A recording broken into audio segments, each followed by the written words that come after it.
Hello बच्चों, चलिए प्रश्न को पढ़ते हैं और समझते हैं। मान ज्ञात कीजिए।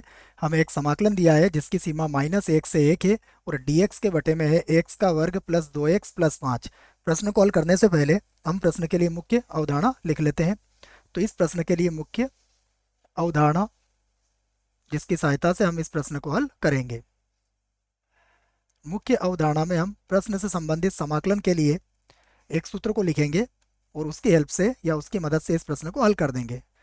देखिए, हमें पता है dx बटा a का वर्ग प्लस x का वर्ग, इसका जो समाकलन होता है ये होता है 1/a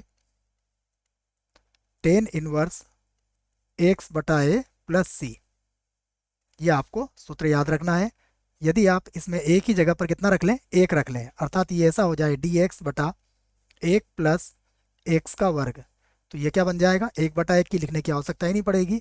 ये हो जाएगा tan inverse x plus c के बराबर।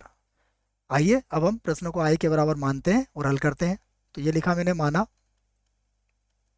माना हमारा जो प्रश्न है वो i के बराबर है। तो i बराबर सीमा हो गई यहाँ पर -1 से 1 और यहाँ पर होगा dx और बटे में होगा x का वर्ग प्लस का 2x और प्लस हो जाएगा 5।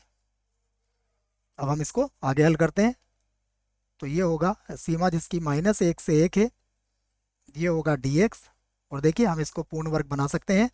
अगर x का वर्ग प्लस 2x, यदि इसमें हम 1 का वर्ग जोड़ दें और 5 में से अगर 1 हम इधर लेंगे तो प्लस हम क्या लिख सकते हैं यहाँ पर 4। तो अब हम यहाँ पर एक सूत्र लगा सकते हैं। सूत्र क्या होगा ये भी देख लीजिए आप।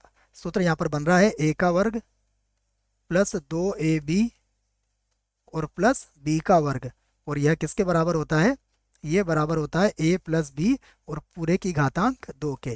तो इस सूत्र की सहायता से अब हम इसे कुछ इस प्रकार लिख सकते हैं। सीमा इसकी कितनी है, -1 से 1, ये हो जाएगा dx और बटे में देखिएगा ये जो 4 है, 4 को मैं आगे लिख लेता हूँ और प्लस ये बन जाएगा x प्लस 1 और पूरे की घातांक कितनी हो जाएगी, 2 हो जाएगी। हमें पता है 4 जो होता है वो 2 का वर्ग होता है, तो हम इसको एक बार और जमा लेते हैं। तो यहाँ पर लिख लेता हूँ मैं i बराबर समाकलन की सीमा है -1 से 1, ये होगा dx और देखिए 4 जो होता है वो 2 का वर्ग हो जाएगा और प्लस ये हो जाएगा x प्लस 1 और पूरे का वर्ग। अब इससे संबंधित समाकलन का सूत्र हमने लिख लिया है। सूत्र हमने मुख्य उदाहरण में भी लिखा है इसको। तो अब होगा i बराबर, इसका समाकलन होगा 1/2, उसके बाद होगा टेन इनवर्स x प्लस 1 और बटे में आ जाएगा 2, और इसकी जो सीमा है वो सीमा हम लिख देते हैं। सीमा क्या है इसकी, -1 से 1। सूत्र कौन सा लगाया है, इस सूत्र को भी मैं आपका लिख देता हूँ एक बार।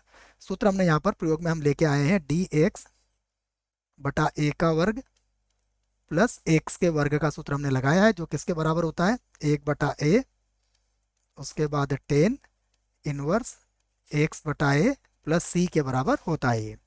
अब हम सबसे पहले ऊपर की लिमिट रख लेते हैं, फिर माइनस लगा के नीचे की लिमिट। तो यहाँ लिखता हूँ मैं i बराबर 1/2 को तो मैं बाहर ही लिख देता हूँ। सबसे पहले मैं 1 लिखूंगा। 1 लिखने से ये हो जाएगा टेन इनवर्स, देखिए 1 और 1 हो जाएगा 2/2, अर्थात ये 1 बन जाएगा, माइनस टेन इनवर्स, अब हम -1 रखेंगे तो -1 और 1 जीरो होता है, अर्थात ये 0 बन जाएगा। तो फिर से लिखेंगे हम i बराबर, ये होगा 1/2, यहाँ पर हो गया टेन इनवर्स और 1 कब होता है, ये 10π/4 के बराबर होता है, माइनस यहाँ पर है टेन इनवर्स और हम इसे लिखेंगे 10, 0 का मान होता है ये।